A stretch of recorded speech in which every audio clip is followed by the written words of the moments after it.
Halo, selamat pagi anak-anak. Hari ini kita akan belajar tema 7, mata pelajaran ilmu pengetahuan alam. Nah, sebelum kita belajar, kita akan cari tahu dulu apa sih tujuan pembelajaran kita hari ini ya.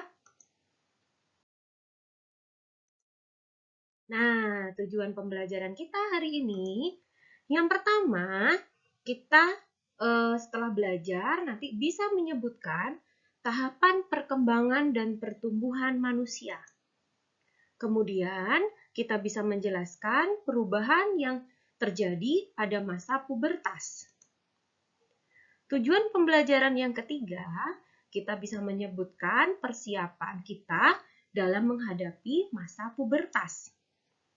Kemudian pembelajaran kita yang terakhir, tujuan pembelajaran kita yang terakhir, kita bisa menyebutkan cara menjaga kesehatan alat reproduksi pada masa pubertas.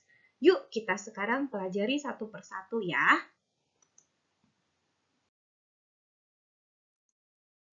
Tahapan perkembangan dan pertumbuhan pada manusia. Nah, anak-anak, pada tahapan perkembangan ini akan dibagi menjadi beberapa bagian. Yuk kita lihat satu persatu ya. Pada usia 0 sampai 5 tahun, disebut juga masa balita. Nah, ini ya, pada waktu masa balita. Ciri-ciri ketika masa balita adalah perkembangan fisiknya yang sangat cepat. Yang kedua, perkembangannya hanya meliputi motorik dan juga komunikasi. Nah, tahapan yang kedua adalah usia 6 sampai 10 tahun. Nah, seperti masa anak-anak yang sekarang ini ya. Ciri-cirinya adalah memiliki rasa ingin tahu yang sangat besar. Yang kedua, mulai menyesuaikan diri dengan lingkungan. Yang ketiga, emosinya mulai berubah-ubah. Jadi, terkadang cepat bahagia, terkadang cepat sedih. Nah, seperti itu ya. Kemudian, kita lanjutkan lagi. Tahapan perkembangan dan pertumbuhan manusia yang ketiga adalah usia 11-18 tahun. Disebut juga masa remaja. Nah, ciri-cirinya pada anak laki-laki dulu nih ya. Pada anak laki-laki, nah anak-anak akan mengalami yang namanya mimpi basah. Kemudian, suaranya menjadi berat. Yang terakhir, tumbuh rambut pada bagian-bagian tubuh tertentu. Itu pada laki-laki ya. Kemudian pada perempuan adalah yang pertama, anak-anak akan mengalami yang namanya menstruasi.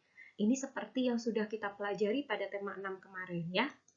Kemudian yang kedua, payudaranya mulai tumbuh atau mulai muncul. Yang ketiga, tumbuhnya rambut-rambut halus pada bagian-bagian tubuh tertentu.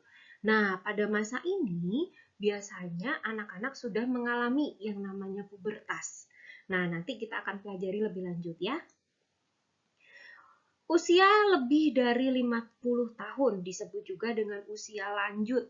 Nah, pada tahap ini biasanya disebutnya kakek sama nenek ya. Usianya sudah mencapai usia kakek dan nenek. Nah, ciri-cirinya adalah yang pertama, penurunan fungsi organ tubuh. Yang kedua, gerakannya menjadi lambat. Yang ketiga, mengalami menopause pada wanita. Menopause itu apa sih? Menopause itu adalah berhentinya menstruasi. Jadi menstruasinya nanti akan mulai berhenti sedikit demi sedikit pada usia ketika sudah mencapai usia lanjut ya. Nah, sekarang kita lanjutkan lagi ya.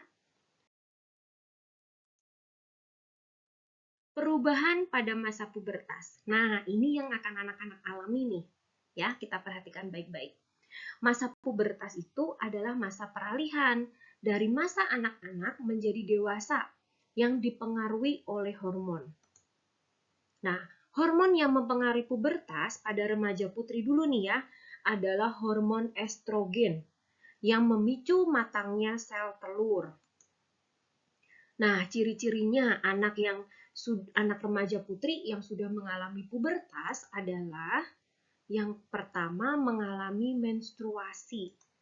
Yang kedua, payudaranya mulai tumbuh atau mulai membesar. Kemudian, tumbuh rambut halus pada bagian-bagian tubuh tertentu. Nah, hormon yang mempengaruhi pubertas pada remaja laki-laki adalah hormon testosteron. Nah, ini memicu untuk memproduksi yang namanya sperma ya. Nah, ciri-cirinya pubertas pada remaja putra adalah yang pertama mengalami mimpi basah karena spermanya sudah terproduksi ya. Jadi anak-anak bisa mengalami mimpi basah. Kemudian yang kedua, suaranya menjadi berat. Yang ketiga, tumbuhnya rambut pada bagian-bagian tertentu. Nah, ini sama seperti yang terjadi pada remaja putri. Nah, kalau begitu persiapan apa saja yang harus anak-anak hadapi untuk menghadapi masa pubertas ini? Harus ada persiapannya ya. Nah, terdapat beberapa hal yang harus anak-anak lakukan, anak-anak persiapkan untuk menghadapi masa pubertas ini karena adanya hormon tadi yang membuat perubahan-perubahan yang terjadi pada tubuh kita ya. Nah, membekali diri dengan informasi seputar kesehatan reproduksi. Nah, ini anak-anak bisa bertanya nih kepada orang tua, ya, kepada mama, kepada papa. Kalau remaja putri ke mama, kalau remaja putra ke papa ya. Kalau anak-anak perempuan ke mama tanyanya, kalau anak-anak laki-laki ke papa tanyanya ya. Kemudian berolahraga dan beristirahat yang cukup. Yang ketiga, menyibukkan diri dengan aktivitas yang positif. Nah, seperti ini contohnya. Bermain musik, berolahraga, dan lain sebagainya ya, aktivitas yang anak-anak sukai saja. Yang keempat, menjaga kebersihan badan secara teratur. Nah, mandinya harus 2 kali sehari ya, nggak boleh cuma 1 kali. Nah, kemudian yang kelima, menjaga pola makan yang sehat dan seimbang. Ini yang sangat penting, karena pola makan yang tidak sehat itu sangat mempengaruhi sekali terhadap kesehatan alat reproduksi kita. Nah, kemudian cara menjaga alat reproduksi pada masa pubertas. Nah, ini harus anak-anak ketahui juga sebagai bekal ya. Hal-hal yang bisa dilakukan untuk menjaga kebersihan dan kesehatan organ reproduksi adalah yang pertama, membiasakan mandi minimal 2 kali sehari. Jadi mandinya itu minimal 2 kali sehari, pagi dan sore hari. Kalau misalnya mandinya lebih dari 2 kali sehari, gimana Bu? Boleh tidak? Boleh tentu saja ya, tapi minimalnya harus 2 kali. Tidak boleh hanya mandi 1 kali dalam 1 hari ya. Kemudian yang kedua, mencuci tangan sebelum dan sesudah buang air kecil atau buang air besar. Nah, ini wajib ya, Nak. Tuh, anak-anak harus mencuci tangan dengan benar ya. Memakai sabun tentu saja kalau cuci tangan ya, supaya tangannya tetap bersih. Kemudian yang ketiga, mengganti pakaian dalam minimal 2 kali sehari. Jadi setelah anak-anak mandi, anak-anak ganti juga pakaian dalam yang anak-anak gunakan ya. Jadi pakaian dalam tuh minimal 2 kali sehari harus diganti. Kemudian yang keempat, menghindari bertukar pakaian dalam atau handuk dengan orang lain. Nah, ini sangat tidak boleh ya. Jadi kalau pakaian dalam tidak boleh dipinjam-pinjamkan. Begitu juga dengan handuk ya, yang kita pakai tidak boleh dipinjam-pinjamkan ke orang lain. Nah, kemudian yang nomor 5, bagi perempuan sebaiknya membiasakan diri untuk mengganti pembalut dengan teratur 3 hingga 4 kali sehari. Jadi anak-anak ini khusus anak-anak yang sudah menstruasi. Jadi kalau sudah menstruasi itu harus sering sekali mengganti pembalutnya. Apalagi kalau sudah penuh ya. Nah, itu 3 sampai 4 kali sehari itu harus diganti. Ini tergantung, kalau anak-anak lagi banyak harus lebih sering diganti lagi ya. Pembalut yang jarang diganti, kenapa sih? Karena pembalut yang jarang diganti itu dapat menyebabkan daerah di sekitar kelamin itu menjadi lembab, sehingga membuat munculnya bakteri, ya, munculnya bakteri. Nah, itu nanti jadi gatal-gatal gitu ya.